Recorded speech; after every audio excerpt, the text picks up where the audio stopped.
Hello ನನ್ನ ಮುದ್ದು ವೀಕ್ಷಕರೇ, ಎಲ್ರಿಗೂ ನಮಸ್ಕಾರ. ವೆಲ್ಕಮ್ ಬ್ಯಾಕ್ ಟು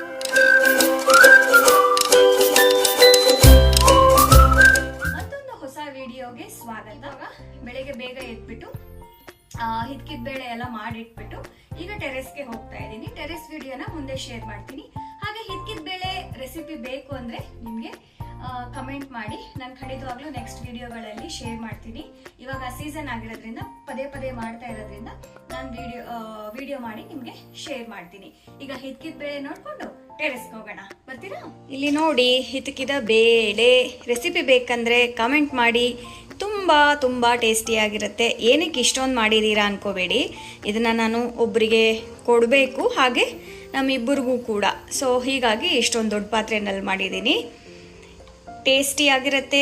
ರೆಸಿಪಿ ಬೇಕಂದರೆ ಹೇಳಿ. ಹಲೋ, ನೀವಿಲ್ಲಿ ನೋಡ್ತಾ ಇರ್ಬೋದು, ಎಲ್ಲ ಗಿಡಗಳು ಸ್ವಲ್ಪ ಒಣಗೋದಾಗೆ ಆಗ್ತಾ ಇತ್ತು. ನಾನು ಎಷ್ಟೇ ಮೇಂಟೈನ್ ಮಾಡಿದ್ರೂ ಈ ರೀತಿಯಾಗಿ ಒಣಗೇ ಹೋಗ್ತಾ ಇತ್ತು. ನಾನು ಇದನ್ನು ತೊಗೊಂಡು ಬಂದಾಗ ತುಂಬ ಚೆನ್ನಾಗಿತ್ತು, ಹೂವು ಎಲ್ಲ ಬರ್ತಾ ಇತ್ತು. ಬಟ್ ಗೊತ್ತಿಲ್ಲ ಬರ್ತಾ ಬರ್ತಾ ಏನಾಯಿತು ಅಂತ ಹೇಳಿ ಈ ರೀತಿ ಡ್ರೈ ಆಗ್ತಾ ಹೋಗ್ತಾ ಇತ್ತು. ನೀರು ಹಾಕಿದ್ರು ಅಷ್ಟೇ, ಏನು ಮಾಡಿದ್ರು ಅಷ್ಟೇ, ಈ ರೀತಿ ಡ್ರೈ ಆಗ್ತಾ ಹೋಗ್ತಾ ಇತ್ತು. ಅದಕ್ಕೆ ಇವತ್ತು ಸ್ವಲ್ಪ ಕ್ಲೀನ್ ಮಾಡೋಣ, ಏನು ಮಾಡೋದು ಅಂತ ಹೇಳಿ ನೋಡೋಣ ಅಂತ ಹೇಳಿ ಟೆರೆಸಿಗೆ ಬಂದೆ.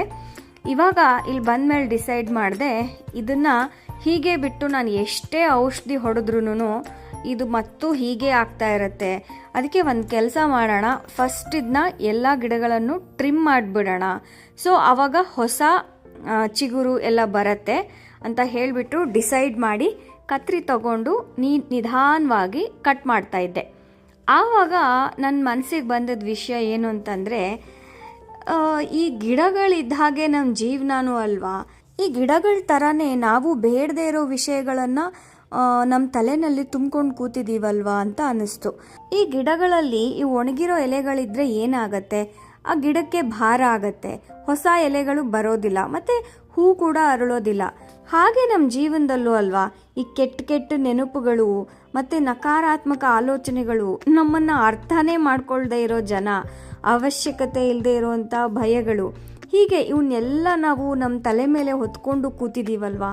ಇದೇ ಅಲ್ವಾ ನಮ್ಮ ಬೆಳವಣಿಗೆನ ಸ್ಟಾಪ್ ಮಾಡ್ತಾ ಇರೋದು. ಯಾಕಂದರೆ ನಾನೇನು ಬಿಲೀವ್ ಮಾಡ್ತೀನಿ ಅಂದರೆ, ಒಂದು ಗ್ಲಾಸಲ್ಲಿ ನೀರೇನಾದರೂ ಹಾಕಬೇಕು ಅಂತಂದರೆ ಆ ನೀರು ಹಾಕೋದಕ್ಕೆ ಗ್ಲಾಸ್ ಖಾಲಿ ಇದ್ದರೆ ಮಾತ್ರ ನಾವು ಬೇರೆ ನೀರನ್ನ ಹಾಕೋದಕ್ಕೆ ಸಾಧ್ಯ. ನಾವು ಆಲೋಚನೆಗಳು ಅಂತ ಹೇಳಿಬಿಟ್ಟು ನಮ್ಮ ತಲೆಯಲ್ಲಿ ತುಂಬಿಸ್ಕೊಂಡು ಬೇಡದೇ ಇರೋ ವಿಷಯಗಳನ್ನು ತುಂಬಿಸ್ಕೊಂಡಿದ್ದಾಗ ಬೇರೆ ಹೊಸ ವಿಷಯ ಹಾಕೋದಕ್ಕೆ ಜಾಗನೇ ಇರೋದಿಲ್ಲ. ಹೀಗಾಗಿ ನಾವು ಎಷ್ಟು ದಡ್ಡತನದ ಕೆಲಸ ಮಾಡ್ತಿದ್ದೀವಲ್ವಾ ಅಂತ ಅನ್ನಿಸ್ತು. ಸೊ ಮೊದಲಿಗೆ ನಮ್ಮ ತಲೆಯಲ್ಲಿರೋ ಬೇಡದೇ ಇರೋ ವಿಷಯಗಳನ್ನು ಖಾಲಿ ಮಾಡ್ಕೋಬೇಕು ಅಂತ ಹೇಳಿ ನಾನು ಗಿಡಗಳಿಗೆ ಕ್ಲೀನ್ ಮಾಡಬೇಕಾದ್ರೆ ನನಗೆ ಜ್ಞಾನೋದಯ ಥರ ಅನಿಸಿದ್ದು ಇದು. ನೋಡಿ, ನಾವು ಆವಾಗವಾಗ ಮನೆ ಕ್ಲೀನ್ ಮಾಡ್ತೀವಿ, ಗಿಡಗಳು ಕ್ಲೀನ್ ಮಾಡ್ತೀವಿ, ಎಲ್ಲ ಕಡೆ ಕ್ಲೀನ್ ಮಾಡ್ತೀವಿ. ಆದರೆ ನಮ್ಮ ಮನಸ್ಸಿನಲ್ಲಿ ಮಾತ್ರ ಬೇಡದೇ ಇರೋ ವಿಷಯಗಳನ್ನು ತುಂಬಿಸ್ಕೊಳ್ತಾನೇ ಇರ್ತೀವಿ, ಖಾಲಿನೇ ಮಾಡೋದಿಲ್ಲ. ಅದೇ ನಾನು ಅಂದ್ಕೊಂಡೆ, ಇನ್ಮೇಲಿಂದ ಯಾವ ಬೇಡದೇ ಇರೋ ವಿಷಯಗಳನ್ನ ನನ್ನ ತಲೆಗೆ ಹಾಕೊಳ್ಳೋದು ಬೇಡ ಅಂತ ಹೇಳಿಬಿಟ್ಟು ಪ್ರಯತ್ನ ಮಾಡೋಣ. ಫಲ ಏನಿದೆ ಅಂತ ಗೊತ್ತಿಲ್ಲ. ನಾನು ನರ್ಸರಿಗೆ ಹೋಗಿ ಕೇಳಿದ್ದೆ, ನಮ್ಮ ಗಿಡಗಳು ಹೂವೇ ಬಿಡ್ತಾ ಇಲ್ಲ, ಏನು ಮಾಡಬೇಕು ಅಂತ ಹೇಳಿ. ಅದಕ್ಕೆ ಅವ್ರು ಹೇಳಿದರು, ಇದೊಂದು ಔಷಧಿ ಇದೆ ತಗೊಳ್ಳಿ, ಇದನ್ನು ಹಾಕಿ ಚೆನ್ನಾಗಿ ಬರುತ್ತೆ ಅಂತ ಹೇಳಿ ಕೊಟ್ಟಿದ್ದರು. ಈ ಔಷಧಿನ ನಾನು 4 ಕಾಳು ಥರ ಇತ್ತೋದು, ಅದನ್ನು ಎಲ್ಲ ಗಿಡಗಳಿಗೂ ಹಾಕ್ತಾಯಿದ್ದೆ. ಹಾಕುವಾಗ ಹಾಗೆ ಈ ಮಣ್ಣೆಲ್ಲ ಏನಿರುತ್ತಲ್ವ ಸ್ವಲ್ಪ ಗಟ್ಟಿಯಾಗಿ ಹೋಗ್ಬಿಟ್ಟಿರುತ್ತೆ, ಅದನ್ನು ನಾವು ಲೂಸ್ ಮಾಡಬೇಕು. ಆವಾಗ ಆ ಬೇರುಗಳೆಲ್ಲ ಸ್ವಲ್ಪ ಫ್ರೀಯಾಗಿ ಬೆಳೆಯೋದಕ್ಕೆ ಜಾಗ ಆಗಿಬಿಟ್ಟು ಗಿಡಗಳು ಚೆನ್ನಾಗಾಗತ್ತೆ. ಇದನ್ನು ಹಾಕಬೇಕಾದ್ರೆ ನನಗನ್ಸಿದ್ದೇನೆಂದರೆ, ನೋಡಿ, ನಾವು ಒಂದು ಯಾವುದೇ ರಿಲೇಷನ್ ಆಗಲಿ ಅಥವಾ ವ್ಯಕ್ತಿತ್ವ ಆಗಲಿ, ಅದು ಬೆಳಿಬೇಕು ಅಂತಂದರೆ ನಾವು ಕೆಟ್ಟದ್ದನ್ನು ಬಿಡಬೇಕು, ಒಳ್ಳೆಯದನ್ನು ಸೇರಿಸ್ಬೇಕು.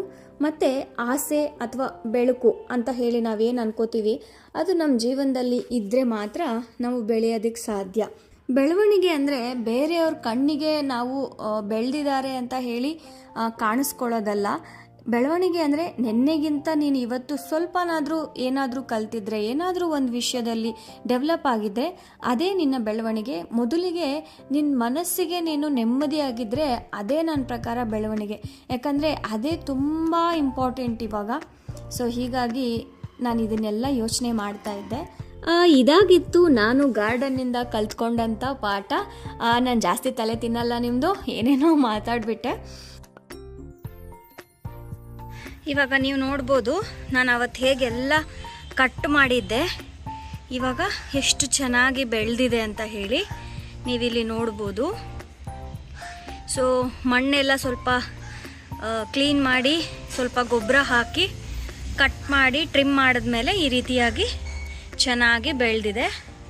ಇದು ಅಷ್ಟೇ ಚಿಗುರ್ಕೊಳ್ತಾ ಇದೆ. ನಿಮಗೆ ಇನ್ನೊಂದು ತೋರಿಸ್ತೀನಿ ನೋಡಿ.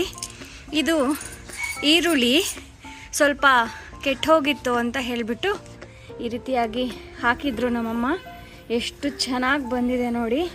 ಸುಮ್ಮನೆ ಬಿಸಾಕೋ ಬದಲು ಈ ರೀತಿಯಾಗಿ ನೆಟ್ಟಿದ್ರು, ತುಂಬ ಚೆನ್ನಾಗಿ ಬಂದಿದೆ. ಹಾಗೆ ಇಲ್ಲಿ ಮೂಲಂಗಿ ಬಿಸಾಕೋ ಬದಲು ತುಂಬು ಏನೋ ನಾವು ಕಟ್ ಮಾಡಿ ಬಿಸಾಕ್ತೀವಲ್ಲ ಅದನ್ನು ನೆಟ್ಟಿದ್ರು ಇಲ್ಲಿ. ಎಷ್ಟು ಚೆನ್ನಾಗಿ ಬಂದಿದೆ. ಆಮೇಲೆ ಈ ದಾಸವಾಳ ಗಿಡ ನೋಡಿ ಚಿಗುರ್ಕೊಂಡಿದೆ.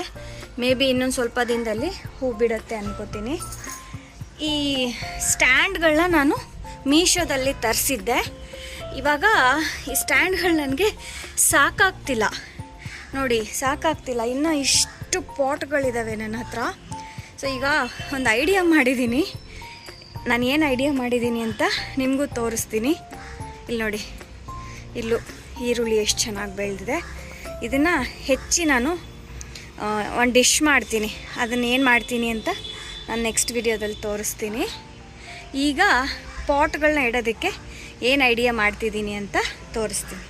ನೀವಿಲ್ಲಿ ನೋಡ್ಬೋದು, ಇದು 2 ಪಾಟ್ ಇಟ್ಟ ತಕ್ಷಣ ಸ್ಟ್ಯಾಂಡ್ ಫುಲ್ ಆಗ್ತಾಯಿದೆ. ಇದು ಈ ಥರದ್ದು 4 ಪಾಟ್ ಬಂದಿತ್ತು. 800 900 ಪೇ ಮಾಡಿದ್ದೆ.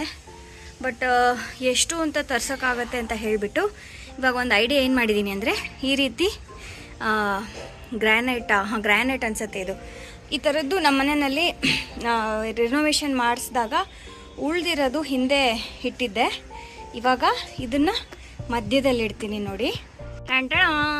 ನೋಡಿದ್ರಾ? ಸೊ ಆ ಕಡೆ ಈ ಕಡೆ ಕಾಲಿಟ್ಬಿಟ್ಟು ಮಧ್ಯದಲ್ಲಿ ಇದನ್ನಿಟ್ಟಿದ್ದೀನಿ. ಸೊ ಇವಾಗ ಫುಲ್ ಒಂದು ರೌಂಡ್ ಫುಲ್ ಇಲ್ಲಿಂದ ಇಲ್ಲಿವರೆಗೂ ಗಿಡಗಳನ್ನ ಇಡ್ಬೋದು. ಈ ರೀತಿಯಾಗಿ ಎಲ್ಲ ಗಿಡಗಳನ್ನೂ ಸೆಟ್ ಮಾಡೋಣ ಅಂತ ಅಂದ್ಕೊಂಡಿದ್ದೀನಿ. ಐಡಿಯಾ ಹೇಗಿದೆ ಅಂತ ಹೇಳಿ. ಇಲ್ಲಿ ನೋಡಿ, ಈ ಥರ ಟೈಲ್ಸ್ನೂ ಕೂಡ ನಾನು ಈ ಥರ ಇಟ್ಟಿದ್ದೀನಿ. ಆ ಕಡೆ ಒಂದು ಇಟ್ಬಿಟ್ಟು ಈ ಕಡೆ ಒಂದು ಇಟ್ಬಿಟ್ಟು ಮಧ್ಯ ಇದನ್ನು ಇಟ್ಟಿದ್ದೀನಿ.